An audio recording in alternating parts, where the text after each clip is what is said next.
Bismillahirrahmanirrahim. Assalamualaikum warahmatullahi wabarakatuh.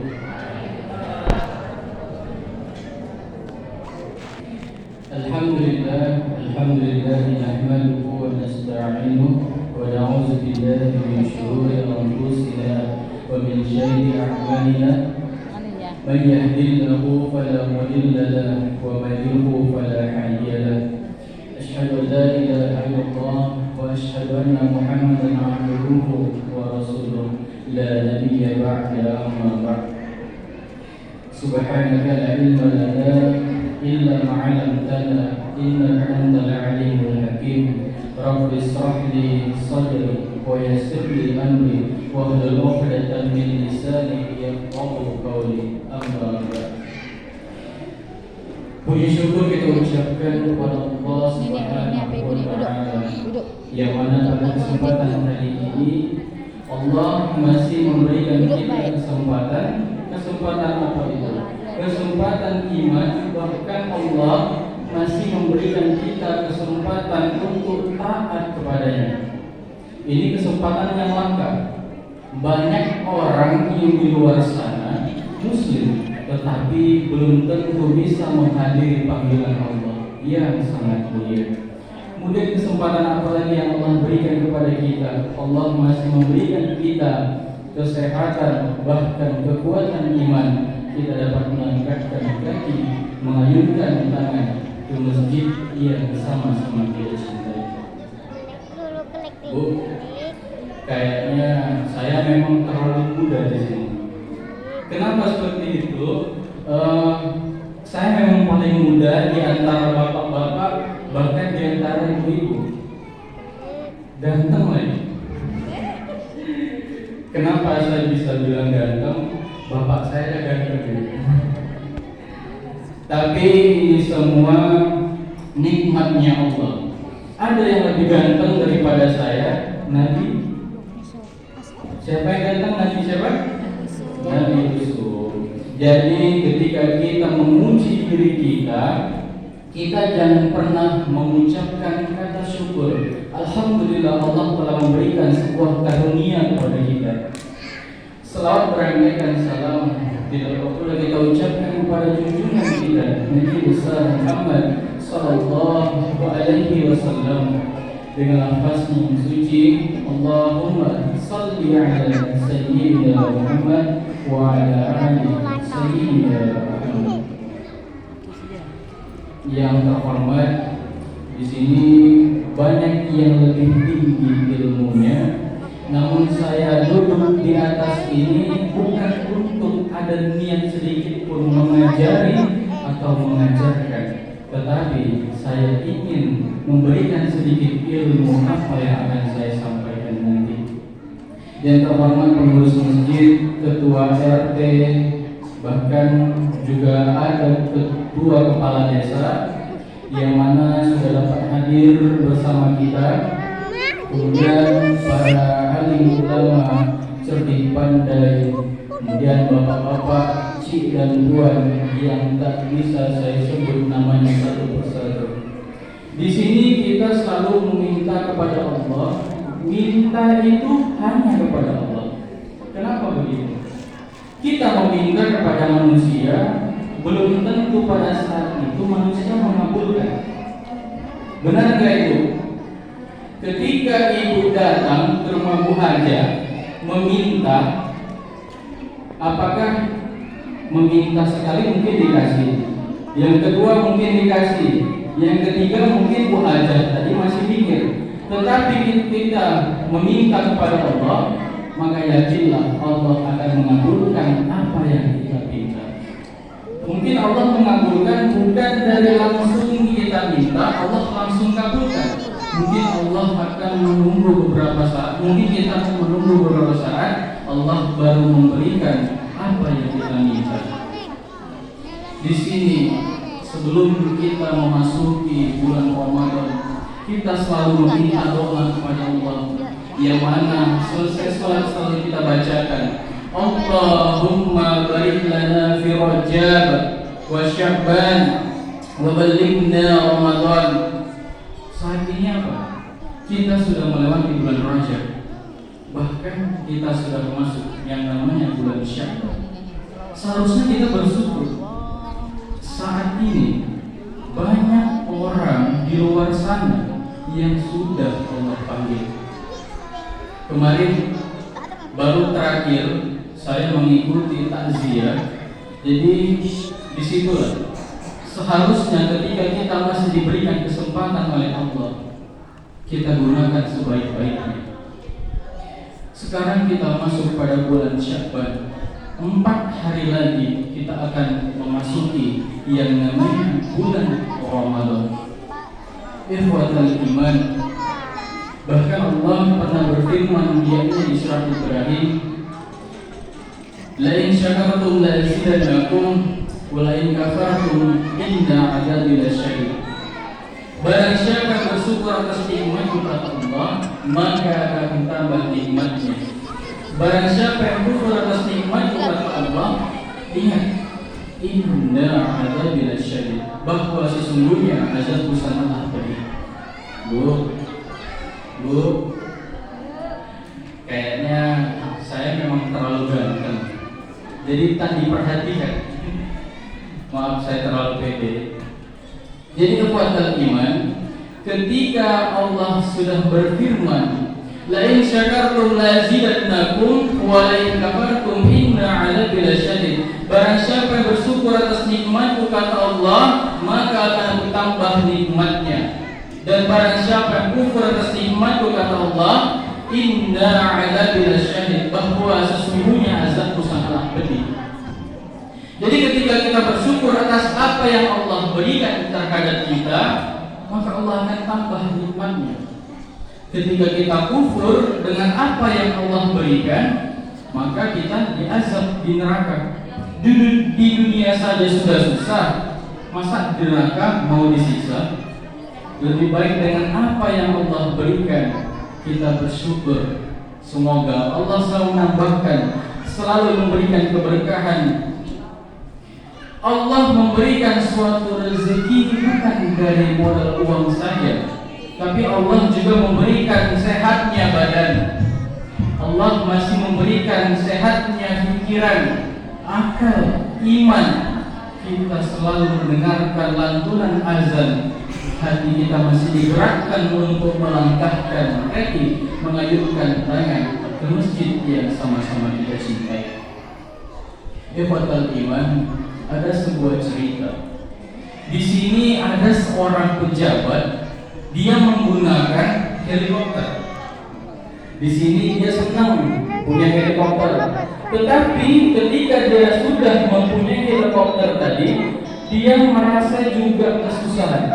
Apa contohnya? Ketika helikopter rusak, dia harus beli super part-nya. Sementara ini barangnya langka, bisa dikatakan langka. Tapi untuk orang yang pejabat seperti itu, bagi dia semuanya tidak susah, tetapi selalu mengeluh.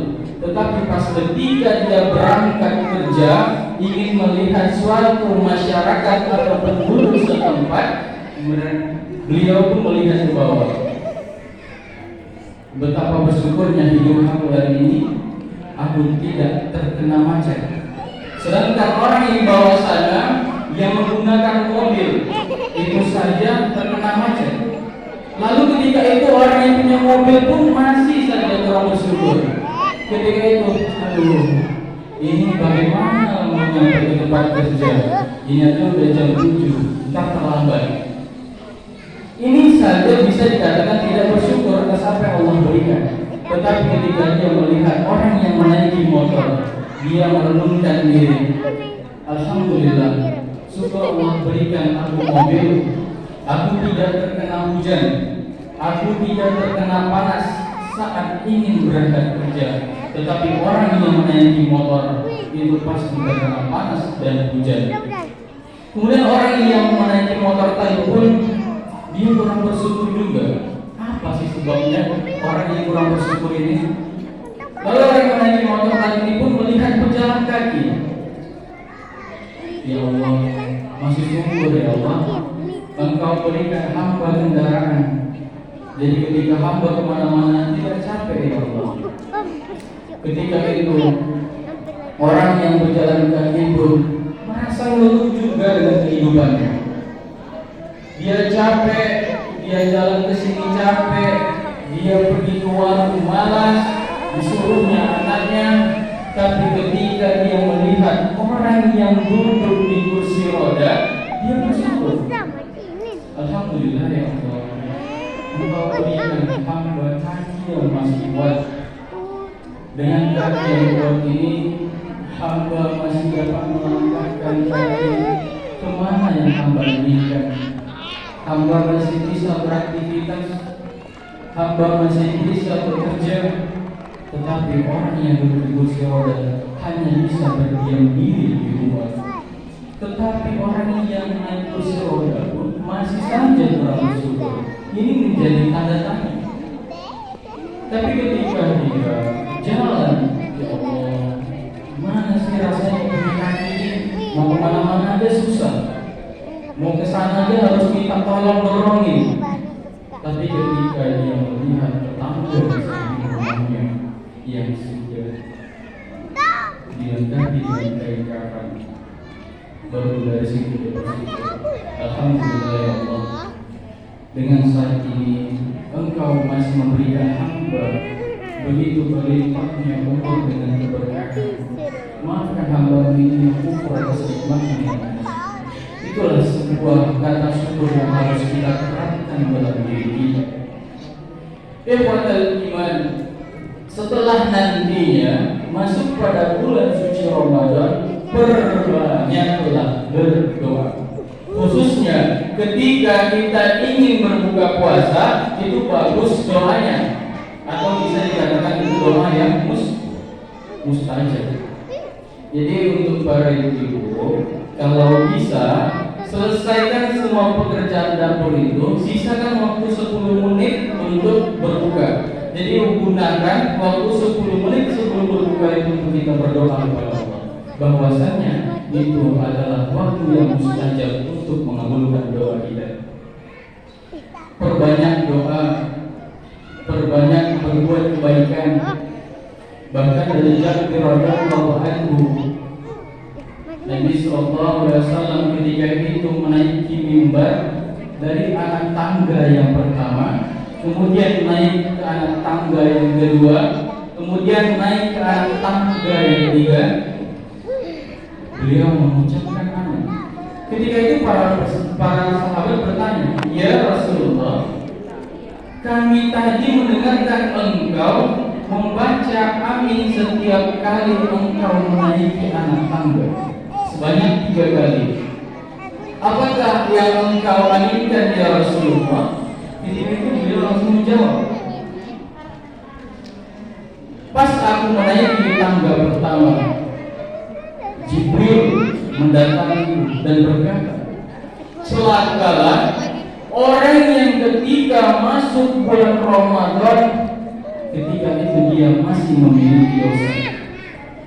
Kemudian Rasulullah menjawab, "Amin." Beliau naik lagi ke belakang, ke tangga yang kedua.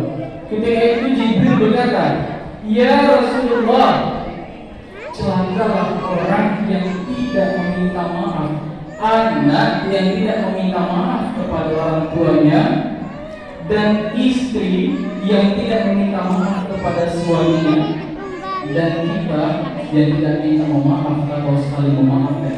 Namun ketika itu beliau berkata, "Amin." Ketika itu beliau menaik lagi tangga yang ketiga.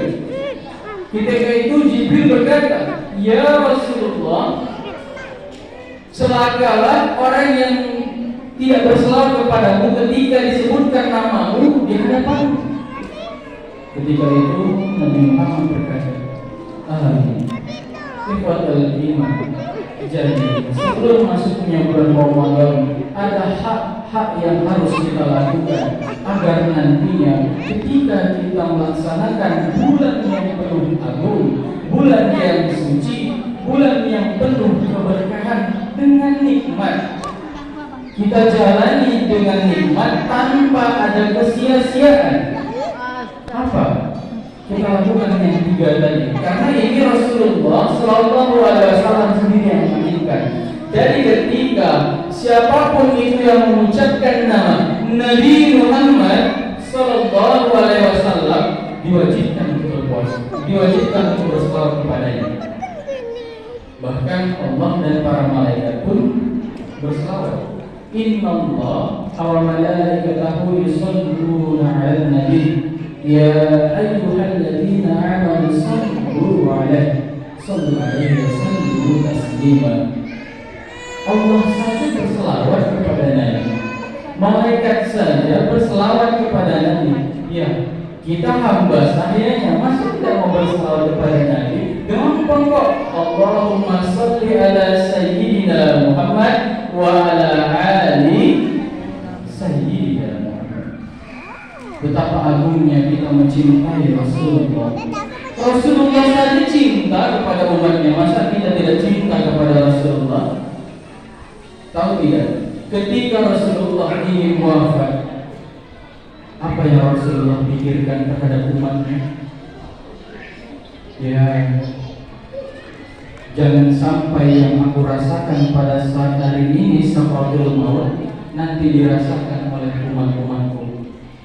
Bayangin, ketika itu Rasulullah dalam keadaan sadar, nyawanya diangkat seperti 1000 kali tebasan pedang. Itulah sakitnya. Jadi Rasulullah saja masih memikiri umatnya. Masa kita tidak bisa membalas belas kasihan yang Allah selalu berikan kepada kita, mengucapkan rasa syukur kepada kita? Inilah yang harus kita terapkan di dalam diri kita. Yang paling penting, ikhwatul iman, niat di dalam diri kita, itikadkan dalam diri kita. Kalau meminta itu hanya kepada Allah. Allah paling suka hambanya meminta kepadanya. Jujur, ketika kita datang ke rumah haja, kita meminta. Kalau kita meminta kepada Allah, kita mesti memuji Allah. Allah ini bukanlah yang dikatakan hanya sederhana, tetapi kita ketika ingin meminta kepada Allah, kita harus memuji Allah.